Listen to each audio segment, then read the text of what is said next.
welcome everyone and good afternoon. Welcome to the second Hyde lecture series of this semester. My name is Yuja Wang and I am the moderator for today's lecture. Now, I want to give you a bit of introduction for those of you who are not maybe as familiar. The college Hyde lecture series is a long-standing endowed public program. Each year, the college hosts compelling speakers in the fields of architecture, interior design, landscape architecture, and planning that enrich the ongoing dialogue around agendas which are paramount to the design disciplines and our graduates. This year's Hyde lectures are operating under the thesis of post-pandemic futures, emerging opportunities for equality in planning and design. Lasting for over a year, the COVID pandemic has considerably changed the way we we work. It has given a new meaning to physical distance and forced us to confront questions we can no longer ignore. It has crystallized the dormant social inequities that we have known for years and yet somehow neglected.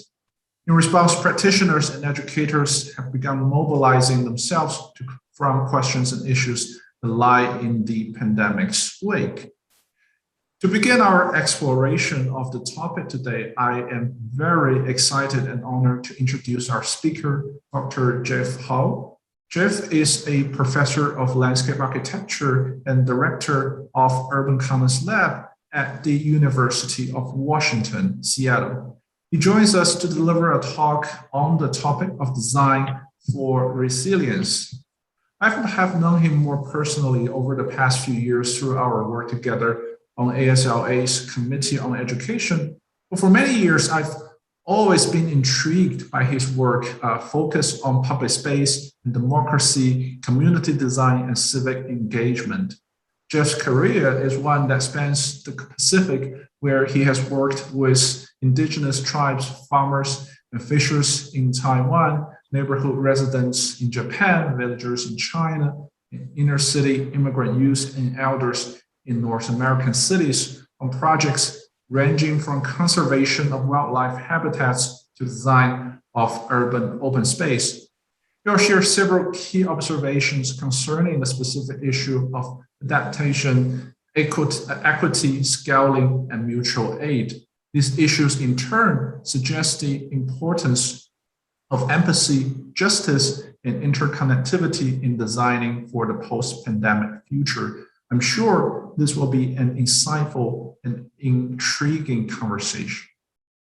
One last thing quickly, before we get started, I would encourage all of our listeners today to ask questions, and we will get to them at the end of the lecture. You don't have to wait until the end, though, to ask. Feel free to type in your questions in the Q&A box as we go, and I will look at them, and through some of them, head Jeff towards the end of the lecture. So without any further ado, please join me and welcome to our virtual stage, Professor and Dr. Jeff Hyde. Great, thank you. Thank you, Ija, for this wonderful introduction and also the invitation to join you. I must say that this is a great lecture series in terms of its timely theme and focus, and I really applaud you for the effort. So I know a lot of places around the world have been returning to normal over the past few months, although some places things are sort of not getting better currently, and that the pandemic will one day become a distant past. But I think that we all know that there will be other crises down the road, including the current climate crisis, and that it's important that we learn and adapt quickly in our practice. In other words, that we can shift our practice to design for resilience. You may recall that Seattle where the first confirmed case of COVID-19 was reported in the US back in late January last year. By mid-March, the confirmed cases have been found throughout the country, and my university, University of Washington, Seattle, was the first major university in the US to close its campus last year. In a matter of days, first sports events, then schools, shops, libraries, playgrounds, you name it, everything was shut down one after another. And then for the places that were still open, social or physical distancing became the new norm. Transit was in reduced capacity and very few people were riding anyway. However, park uses have been exploding in contrast. Throughout the US, more people are using the park spaces than ever, which makes sense because people need sunlight, fresh air, and the ability to exercise and socialize in order to maintain their physical and mental well-being.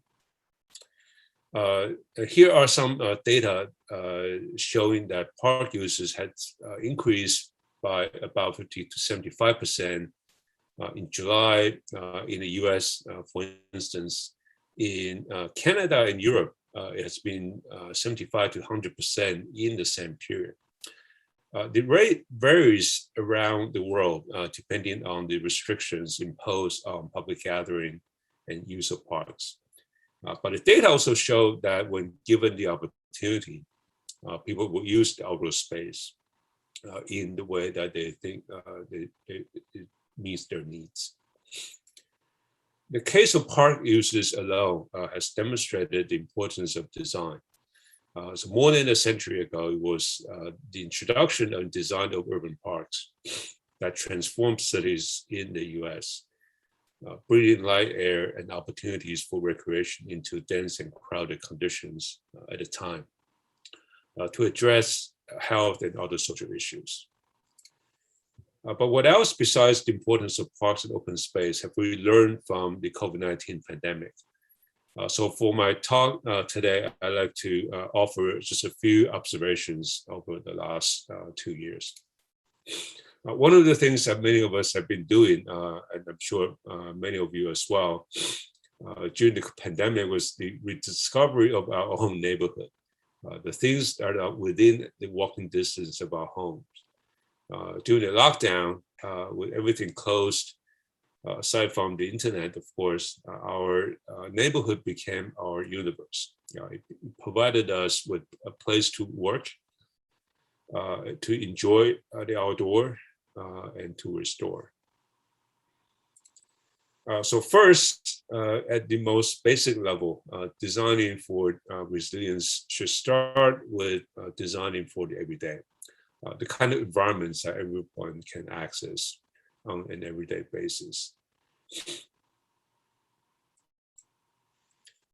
Creating, for instance, what environmental psychologist Rachel Kaplan calls nearby nature, the everyday places that can have an equally important and powerful effect on us as the wilderness or similarly pristine nature.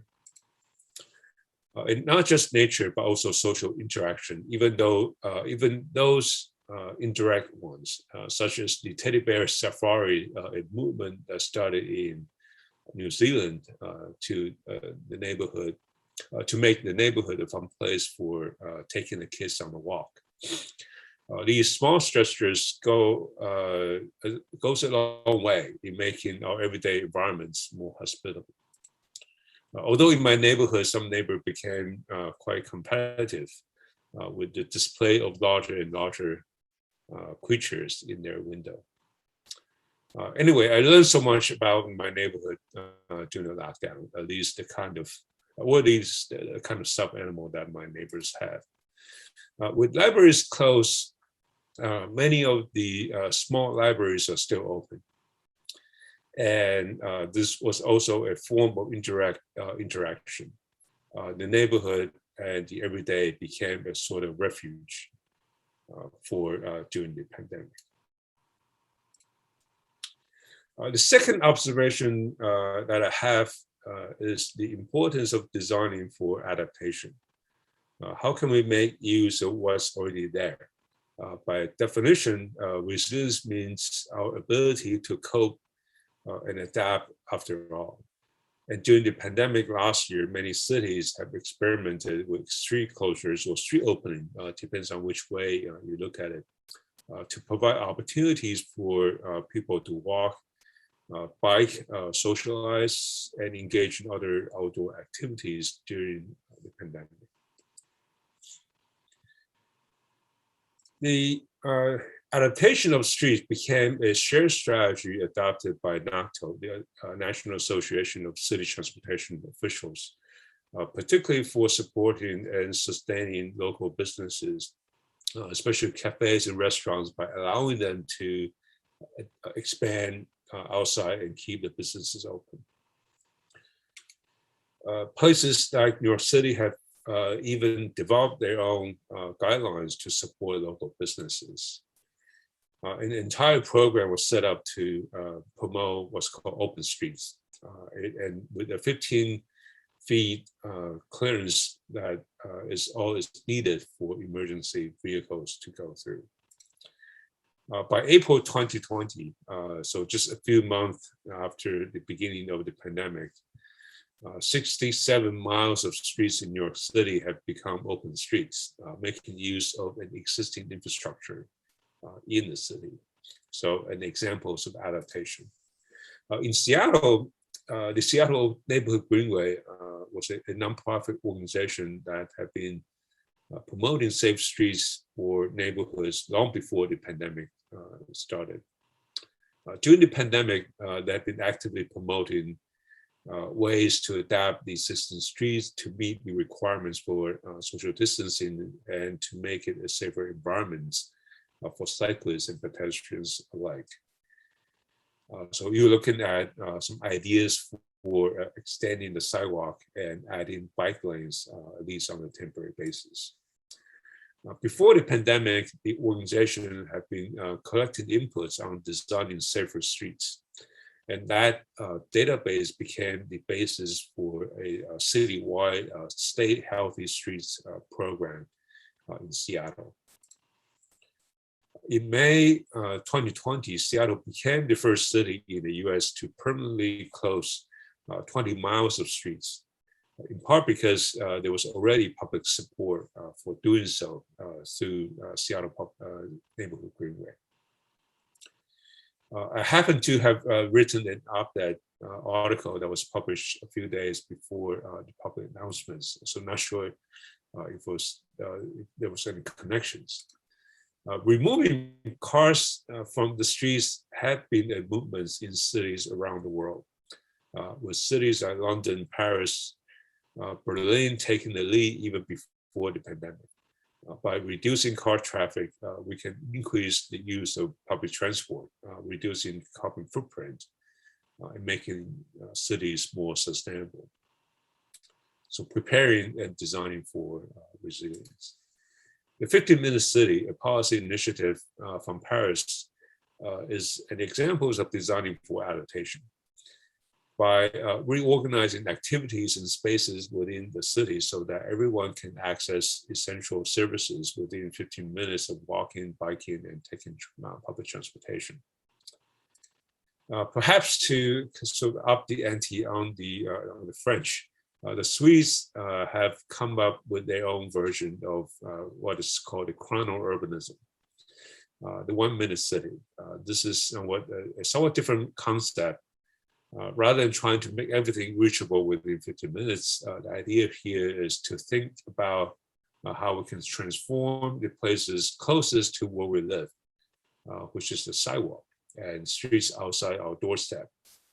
So coming back to this idea of designing for it every day.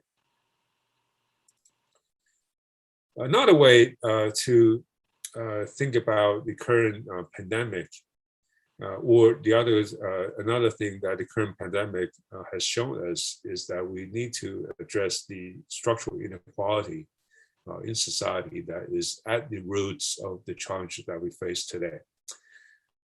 So you might have seen this map before, or a version of it, the map of COVID-19 confirmed cases from Johns Hopkins University. This is a version from last November in which you can see the cases tend to cluster in large urban areas, which makes sense because that's where most people live. But if we account for population, if we divide the number of confirmed cases by population, so per capita, we get a very different picture. This is the rural area, not the urban centers, and oftentimes tribal communities that fare the worst because of the lack of access to healthcare, the socioeconomic circumstances, and so forth, and perhaps political inclination as well. Within the urban area and in New York City in particular, we can also see that communities of color with a higher portion of working class population also fare worse under the pandemic. From the map, you can see that there's a strong correlation between the number of positive cases and the ethnic and social economic makeup of the community. The built environment is a reflection of the social inequality. Take LA as an example. This park need assessment map shows an extremely uneven distribution of open space in LA County, or southern LA County. By extension, we can also talk about inequality in housing and other amenities and services. The US is hardly alone when it comes to social inequality. In July of last year, we organized an online forum to share and discuss civil society responses during the COVID-19, through which we have learned about various challenges facing the most vulnerable populations in Asia during the pandemic. In Hong Kong, for example, we listened to Bernard Lee, who talked about the challenges facing sanitation workers who have no adequate access to personal protection equipment. And also from Michelle Wong about the challenge facing what's called the refugees, people who spend their night in fast food restaurants, and many other challenges faced by other populations. We also hear from Tessa Maria Son about this challenge facing street vendors who lost their business on the streets during the pandemic. In Singapore, 95% of the local cases were migrant workers living in dormitories. In Tokyo, this may sound sort of trivial, but prices of can fallen by almost 50%, has a strong impact on those who live on collecting cans, basically homeless. And in Wuhan, the epicenter of COVID-19,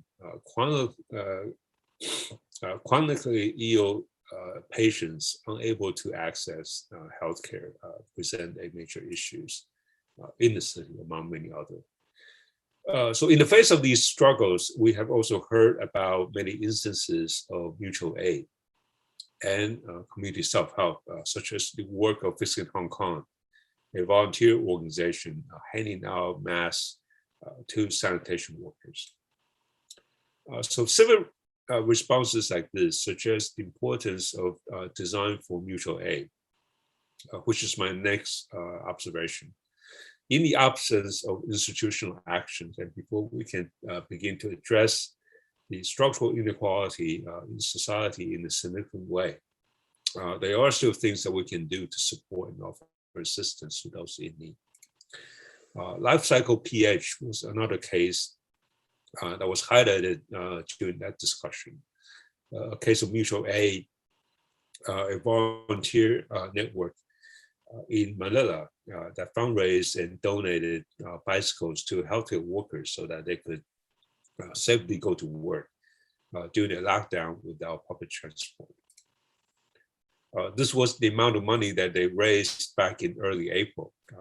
So within weeks of the beginning of the pandemic. And the number of bikes they have donated. You can also see that they also match lenders or borrowers of bikes. In Seattle, as soon as the lockdown or stay-at-home order was announced, volunteers and nonprofit organizations have been organizing to coordinate donations and delivery of food to those who could not leave their apartments in neighborhoods such as the one in Chinatown International District.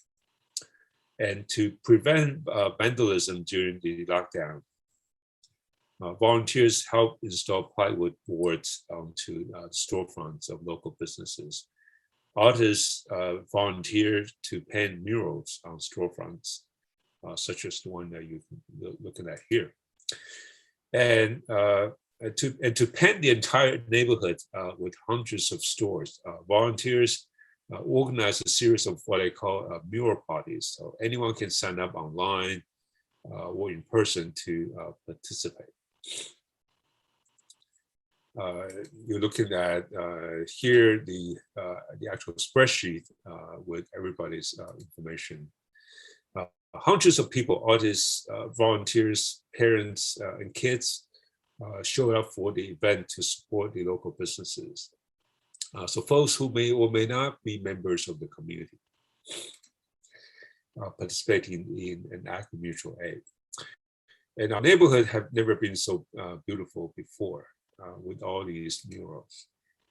Arts that supports local businesses, family businesses that have been struggling during the pandemic. So starting in the Chinatown International District, similar effort had been organized around the city in different neighborhoods, even downtown. In the College of Built Environments at the University of Washington, inspired by many of these mutual aid efforts in the community, a number of faculty and students, including myself, have been interested in finding ways to leverage our resources and expertise to help those in need during the pandemic. One of the projects that came through our door had to do with the needs of folks on the streets, people experiencing homelessness, which has been one of the toughest issues facing Seattle, even before the pandemic. We have a lot of people sleeping on the streets with no adequate access to washing facilities to maintain personal hygiene, especially during the pandemic. Before the lockdown, many of these unhoused people can still access community centers, libraries, and public buildings to use those facilities. But as the places were all closed during the lockdown, they were left with very few places to go. The city responded by renting units like this, which are costly to maintain and are vandalized easily. So a group of us came up with this rather simple idea, a DIY hand washing station that anyone can build with items available online or off the shelf. And by connecting to an outdoor hose bit. And like everything else, the effort was coordinated online, as you can see here. And this was our first prototype located in an alleyway just outside a young adult shelter across the street from the university, and who became our first host for the hand washing station. To meet the requirements in Seattle that prohibits against wastewater being discharged directly into the street drain, we combined it with a bioretention planter so that the contaminated water could not be discharged directly into the source system. And we call this project the Seattle Street Sink. The entire units cost less than $400. This was a team with Tiffany, the organizer at Real Change, advocacy organization that brought us to the issue in the first place. She's the one in orange. Bryce in the red shirt is the landscape architect and also a former student of mine. Rick is an architect and also a faculty in our college. And then on the far right is Jared, who's the director of the Young Adult Shelter. And then another person who is not here in the picture, Elizabeth Golden, is also a faculty member who's part of the team, although she's not in the picture. This was our first unit located in front of a community center. I was contacted by the staff there the same day I had posted the project on my social media page. And the project also caught the attention of the Landscape Architecture magazine that decided to feature the project in their July issue, so July of last year. This was probably the lowest cost project ever featured in the magazine's 100-year history, only $400. Unfortunately, on the day that the issue came out, our first units was vandalized. For some reason, all the legs were broken. But actually, this was not the first time that the sink was vandalized. This was another instance in which one of the legs came off and just simply disappeared, nowhere to be found. Interestingly, no one seemed to bother with the plants. They were doing quite well. And so we realized, I think, what might have happened was that the staff of the shelter actually turned off the water when they closed when they finished their shift in the early evening. And so people, out of frustration, I think, broke the legs or tried to vandalize the sink because no water was coming out. And so we realized what might be the problem, and actually the faucet is actually automatic, so if, it's not, you don't have to worry about water being being used all the time, or being people forgot to turn it off. It automatically kind of shuts off after I think 20 seconds. And so once we leave the water on, no act of vandalism happened again in this particular case. And so we've been calling the manufacturer, trying to get hold of legs that we could use for a replacement. And the units were actually cheaper to purchase. It's actually more expensive to purchase the legs alone. And so they realized what we were doing, and so they decided to send us boxes of legs for free, which is great. So we have boxes of these legs sitting around in Rick's home currently. And the good thing about a DIY project is that it can be easily fixed. So with all the new legs, the sinks have been back at work. And while fixing the units, we also took the opportunity to make a few improvements. For example, by adding a plug.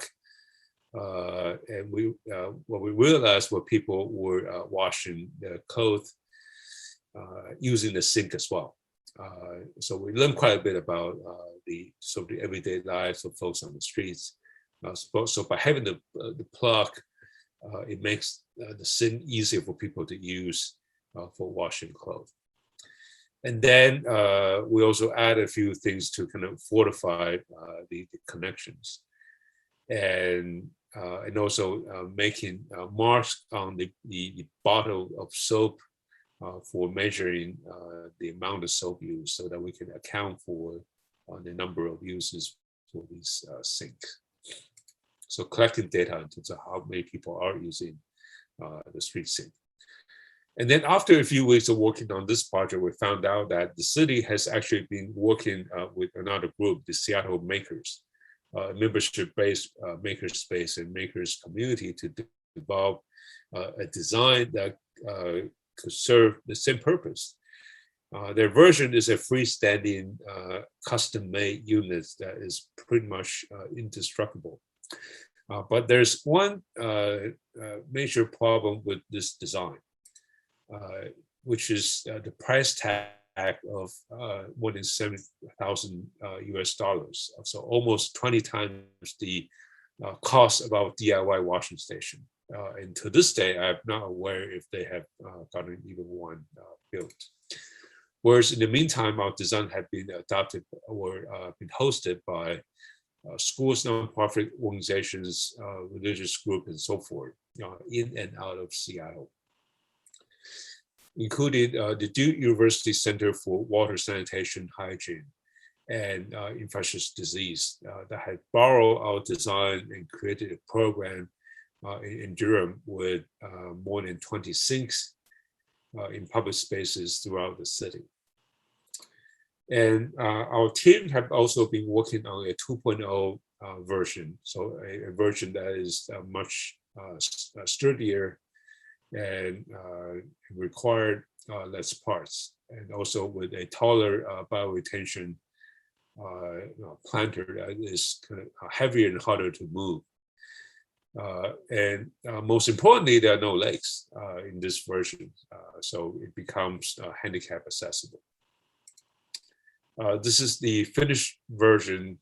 You can see that the sink is turned around so that water flows directly into the planter. So with less parts to require for this particular installation. It was adopted by a Sikh temple in Renton, which is a city just outside Seattle. This is our website if you're interested in learning more. And you can basically just Google Seattle Street Sink to find the website, where you can also see drawings like this, as well as other resources if you're interested in building one. So including the design for the 2.0 version as well. While this project had been getting attention, it was far from meeting the actual needs in Seattle. So late last year, our partner, Real Change, worked with members of our city council to put the project on the city budget for this year, so 2021. As a result, a budget of $100,000, so not a huge amount, but still, enough to put many more street sinks on the ground. So that was allocated to support the making of publicly accessible sinks throughout the city. So going from the initial ad hoc DIY emergency response to institutional actions and coordination to scale up the efforts. Unfortunately, that was not the end of the story. One thing that we have learned in this particular project was that what had worked well as a self-organized distributed DIY solution may not sit well for the bureaucracy. So ever since the city council passed the budget, the city has been sort of dragging its feet and came up with all kinds of concerns and issues with the design and the implementation of the program.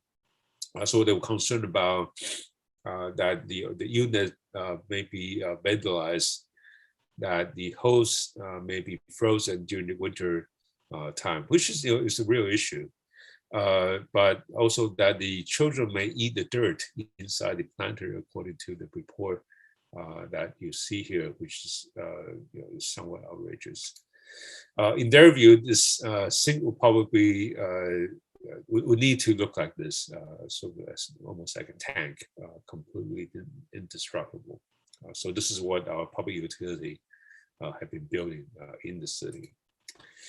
So that issue takes me to my next observation. So designing for resilience also requires design to scale up. We need to think about ways to connect the small scale efforts and find mechanisms for them to have a greater impact. So one successful example in Seattle is our network of community garden. In Seattle, urban gardening has been playing an important role in times of disasters, emergency. You're looking at the airport farm back in the 1930s, part of the hunger relief program during the Great Depression. During World War II, schoolyards like this were converted into agricultural production. And then the current form of urban gardening in Seattle dates back to the 1970s during the oil crisis. So another emergency facing the population. You're looking at the first community gardens that was established in 1974. The rise in transportation costs during the oil crisis gave rise to a local food movement in Seattle. Today, there are about 90 community gardens throughout the city in both working class neighborhoods as well as wealthy communities. In 2017, in an effort to expand the network of community emergency hubs in times of disaster, the city designated all community garden sites in the city as community emergency hubs. And which makes perfect sense if you account for what amenities are kind of embodied in these community garden sites. And so here is the map of all the community gardens in the city that have been designated as community emergency hub. And you can see they are fairly kind of evenly distributed in the city, and which allow for easy access by local neighborhoods throughout the city. And also that these are places that people are familiar already, people who have been using it as a form of kind of recreation. Many of these community gardens are integrated with local neighborhood parks as well. And so they turn out to be great. So these community gardens as community emergency hubs. So taking the Beacon Food Forest, for example, one of the community garden sites in Seattle, there's food already in the community garden.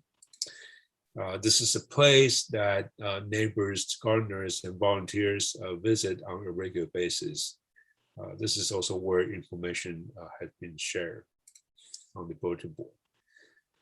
Most gardens have some sort of working area, including cooking facility, which is perfect in times of emergency. At the Beacon Food Forest, as well as many other community garden sites around the city, there's also rainwater harvesting built into the design. So there's water available for emergency use in times of disaster, especially I think earthquake is a major concern in Seattle. This is actually a design build project done by our students in architecture, led by Steve Bourdain. But perhaps even more importantly, there's already a social network that exists at the garden. People who know each other and stand by ready to help each other in times of emergency. We have seen examples of this in other disaster events, such as Hurricane Sandy back in 2012 on the East Coast. One of the areas most severely damaged during the hurricane was the Far Rockaway neighborhood in Queens, New York. Thousands of residents lost powers and access to food and supplies during and after the hurricane. Before the government support had arrived, thousands of volunteers formed a bike brigade to bring supplies to the site. A local community garden at the time became a focal point of community self-help and mutual aid. One amazing thing that was that the garden had only existed for 2 cycles of crops. So it was a very new community garden, but even in a short amount of time, there was already a social network formed in the neighborhood that enabled the neighbors to support each other. So imagine what we can do with a citywide network of community gardens in times of emergency. So this is a case of designing for scaling up, connecting small-scale neighborhood-based efforts with a creation of a wider network, and that enable the effort to have a much greater impact in the city. So to conclude, I hope I have demonstrated for you today how we can begin to build resilience in times of some of the most profound challenges that we are facing as a society. The 5 dimensions here. So every day, the ability to adapt, equity, mutual aid, and scaling are not an exhaustive list. There are many others that we can talk about as well. But I hope that this is enough to begin a conversation not just about the specific kind of mechanisms and in which design can play an important role, but also what actually makes a resilient city or a community by design. What are we trying to accomplish through design? What does it take to design for resilience? So the notion of empathy, justice, interconnectivity, in common. So these are what design can help to accomplish. So I'll leave you with these 4 concepts that I believe is critical in a post-pandemic future. So with that, I look forward to your questions and comments. Thank you very much.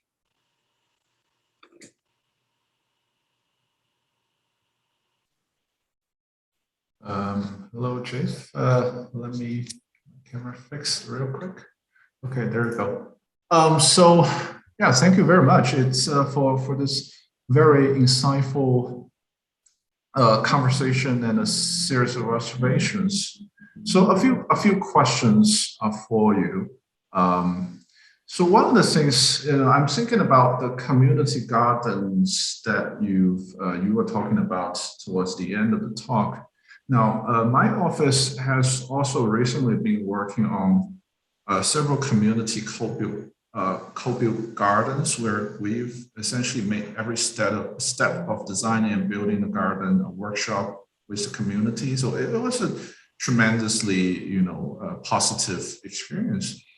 One of the things that perhaps we start to notice that poses certain challenges: where and how do we insert things to people's daily life? How do we operationalize, these things? Where does, to that end, where does space or design end, and who picks it up from there?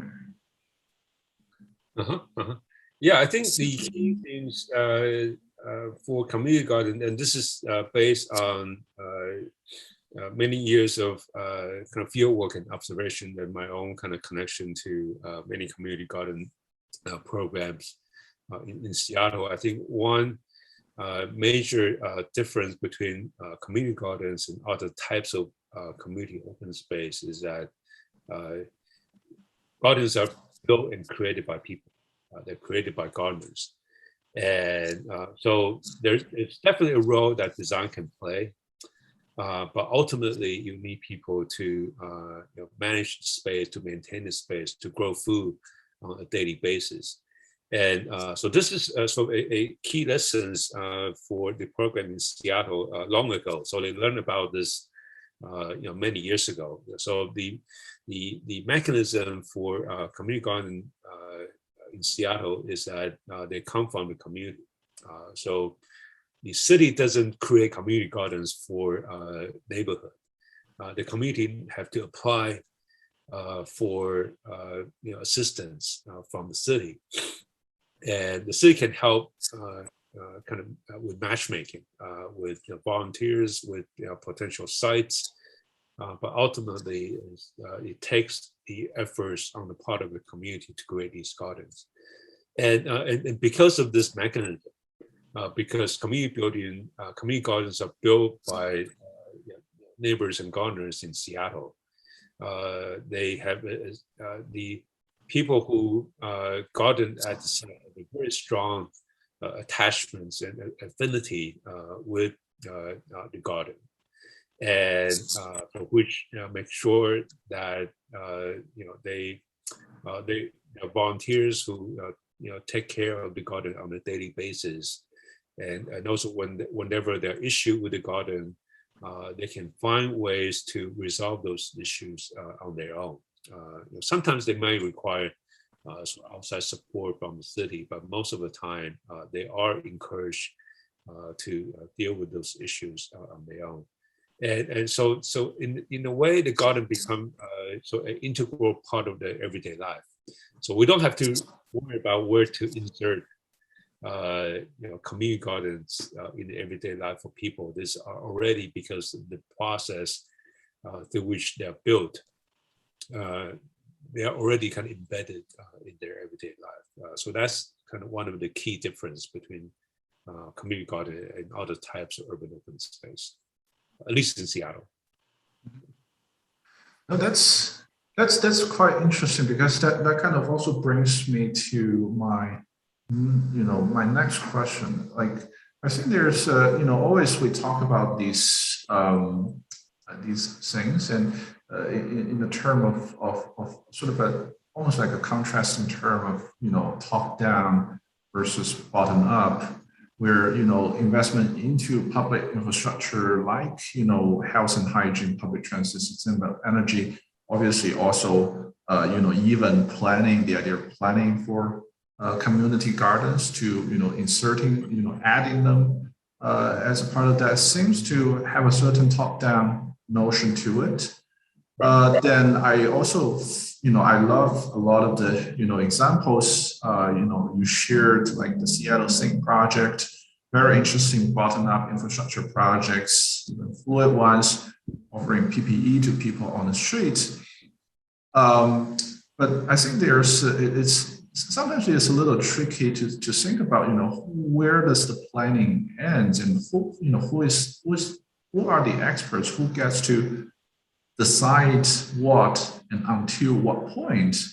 And oftentimes it seems like there is a bit of between the top down and the bottom up, it seems like they are speaking their own language, if not overriding one another at times. Are these necessarily contrasting motions, and where should they meet? And does designers have a role in reconciling these two? Oh yeah. This is a great question. And actually, one of the examples that I talk about in my talk, so the Seattle Neighborhood Greenway, is a perfect example. So the streets, transportation corridors, these are definitely the domains of experts, right? Transportation engineers, landscape architects. They design the streets, right?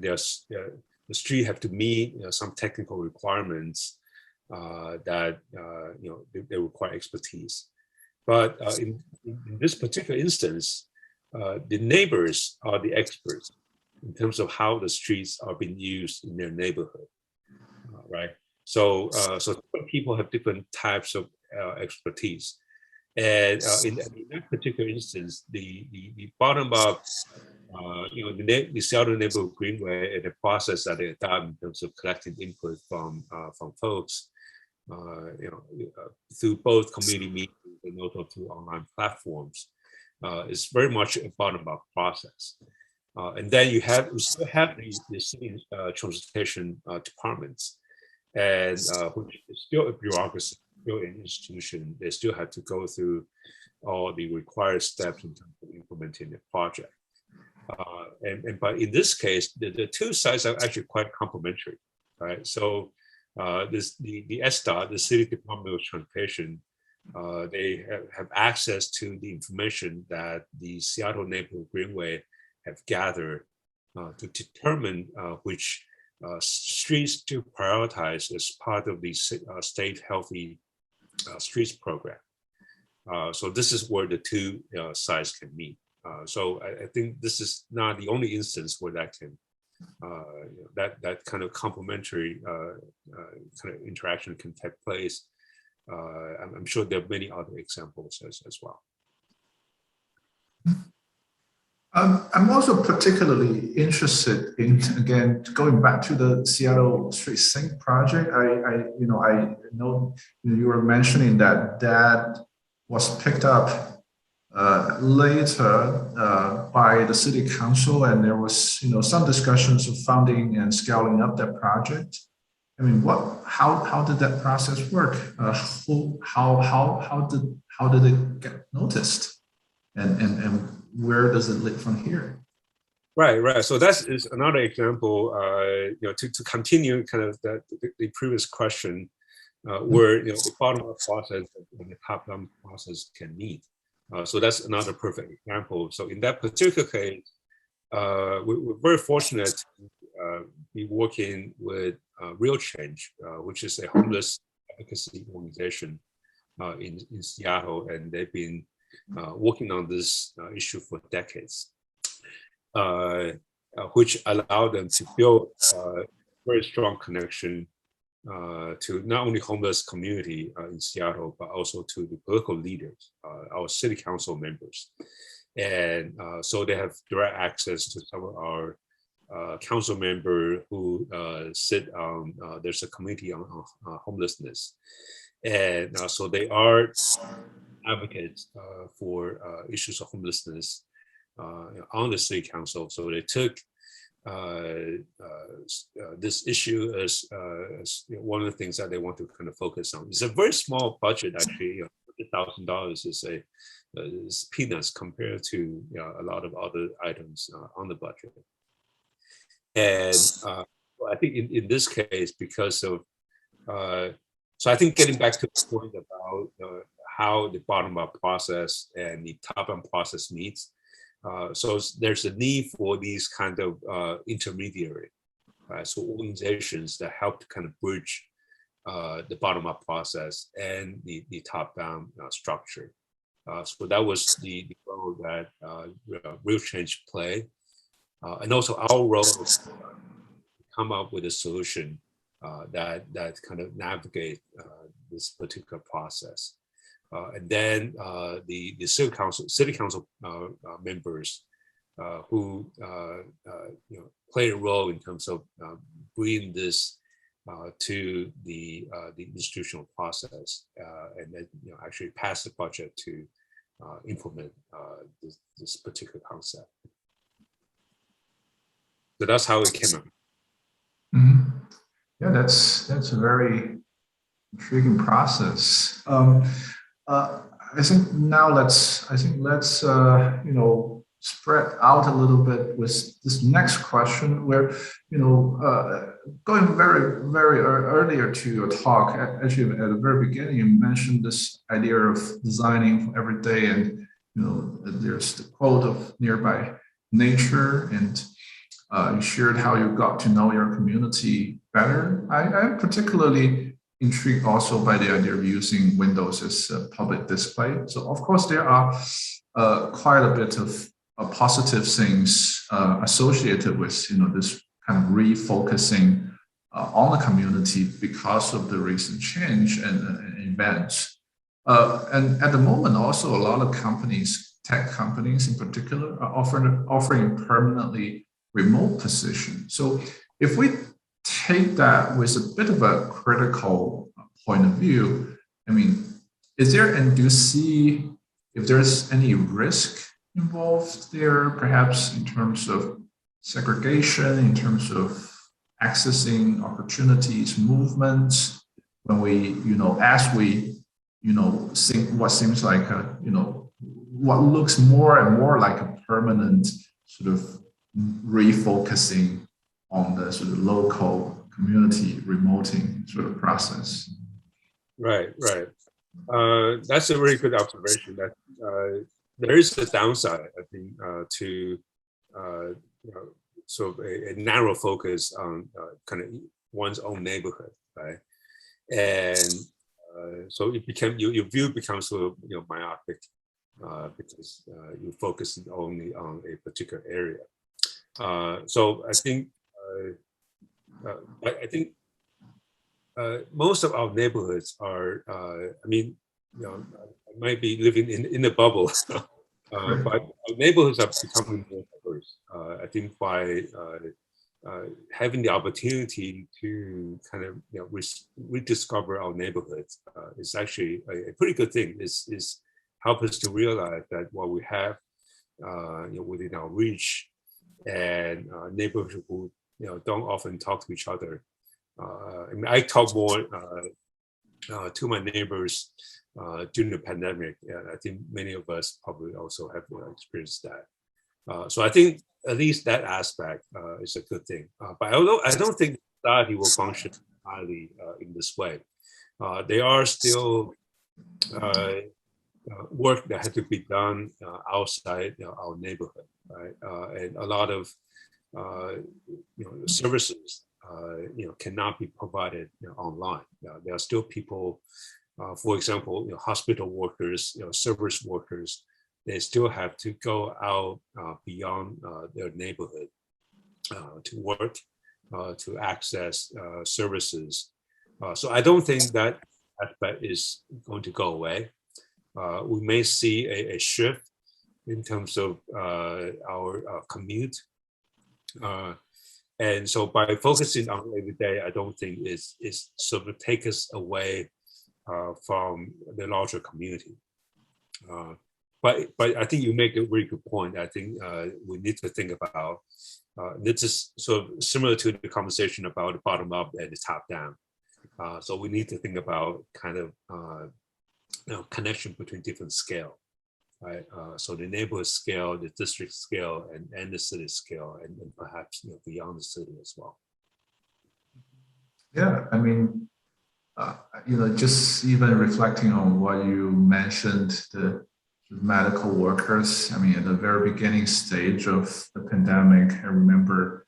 I mean, there's probably news reports from different places, but I remember one particular one from a couple of ones from the UK where some healthcare workers seems to be getting some negative views from the neighbors because of the potential to spread the virus. But on the other hand, you also see neighbors sort of clapping for their brave neighbors that still goes onto the front line. So there's definitely something there that we can we should keep thinking about. The other, if we then expand a little bit more from here and sort of talk a little bit about you and your experience, I'm wondering, since your experience spans across Pacific, you've worked with people in different nations. I wonder, especially under today's context, where obviously we're kind of seeing the light at the end of the tunnel, but it's it feels pretty much like very much more isolated and disconnected world. Under this context, how important, if you can reflect, was the ability or this international context and multitude of perspective is to your work, and how important is globalism today, and especially as we address the issues that we face locally?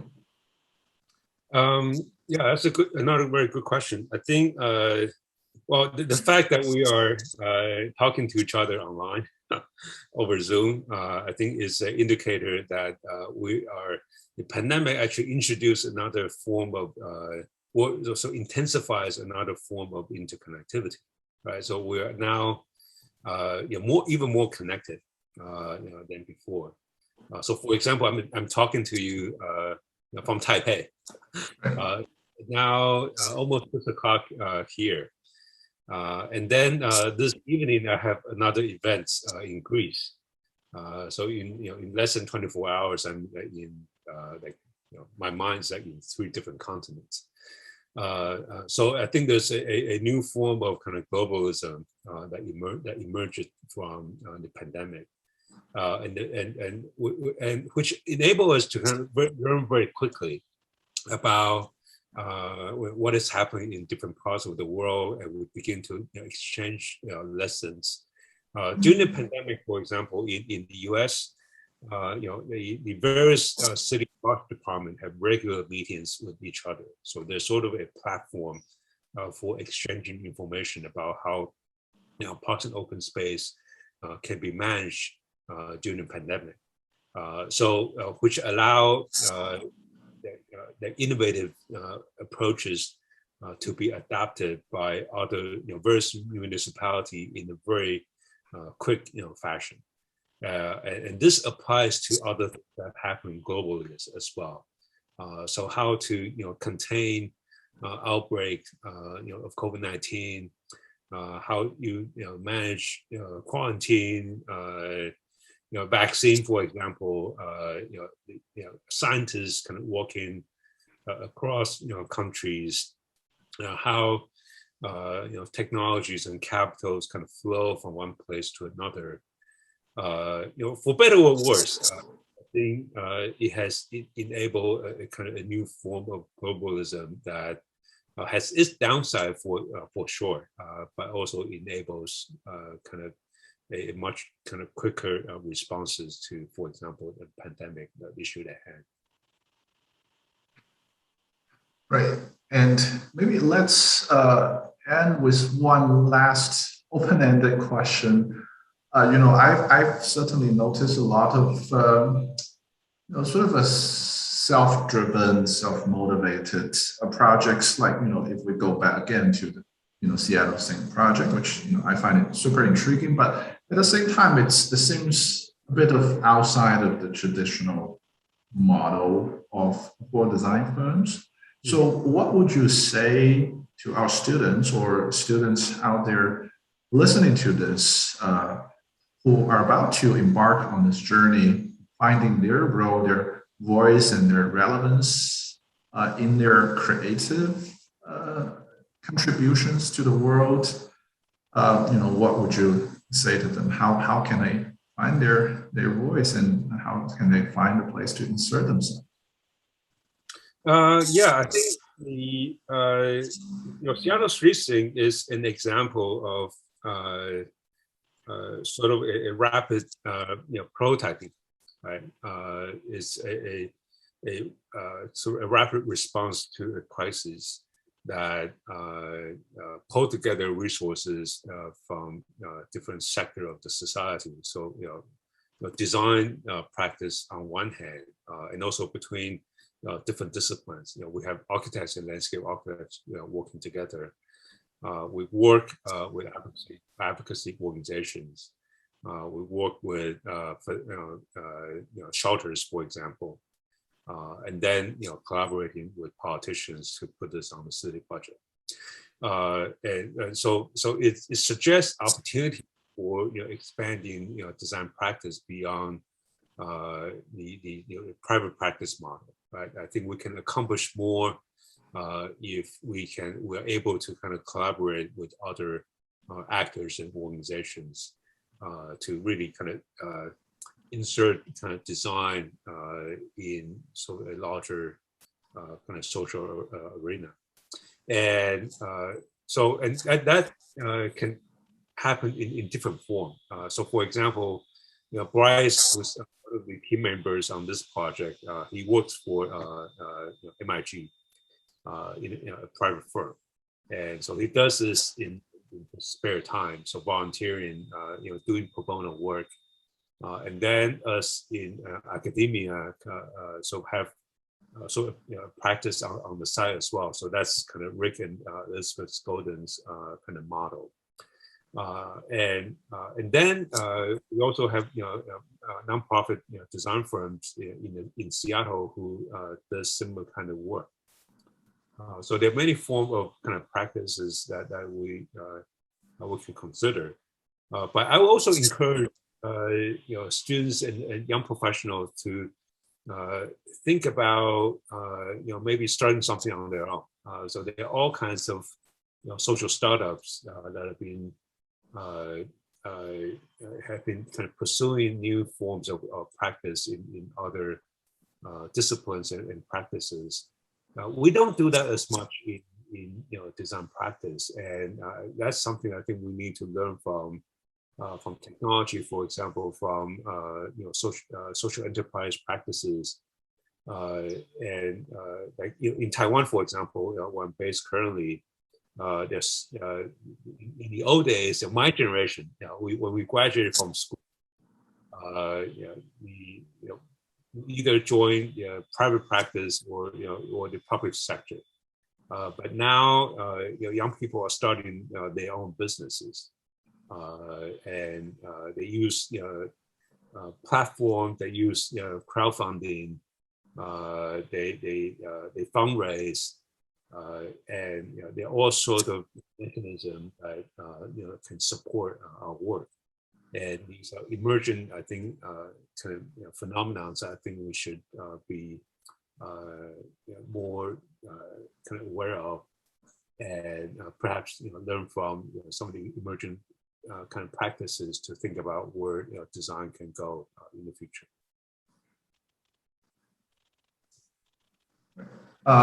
Yeah, and I definitely agree. I think there are many sort of emerging opportunities, new formats of how you could really insert yourself in the field. I mean, especially, sort of intrigued by the process of how do you take one project and bring it to, the current political, structure and founding structure, and how do you make that connection? I think that is something that we, as designers, haven't been doing enough, and we should definitely, do more of those as a way to drive a lot of these agenda forward. What a pleasure, Jeff, to listen to your talk. I love the points of observations from the fluffy tiger through a neighbor's window to the Seattle Street Sink project, and how even that is connected to biofiltering and all of those interesting things. He's definitely offered some very intriguing thoughts in my mind as I continue to navigate the pandemic, not just as designers, but as a person, as a member of communities. Dr. Jeff Hall is a professor of landscape architecture and director of Urban Commons Lab at University of Washington, Seattle. His publication on agencies of citizens and communities in shaping the built environment includes the insurgent public space, guerrilla urbanism, and the remaking of contemporary cities, and more recently, city unsilenced, urban resistance and public space in the age of shrinking democracy. His current projects include spaces of creative resistance supported by the Global Innovation Fund at the University of Washington. I would encourage you to all read more. As a preview for our audience, our next Hyde lecture will be an in-person lecture on November the 12th, 2021 at 4 p.m. So keep an eye out for that. Jeff, thank you so much for coming. I hope we'll see you on campus in the near future. Okay, thank you. Thank you for having me. Yep.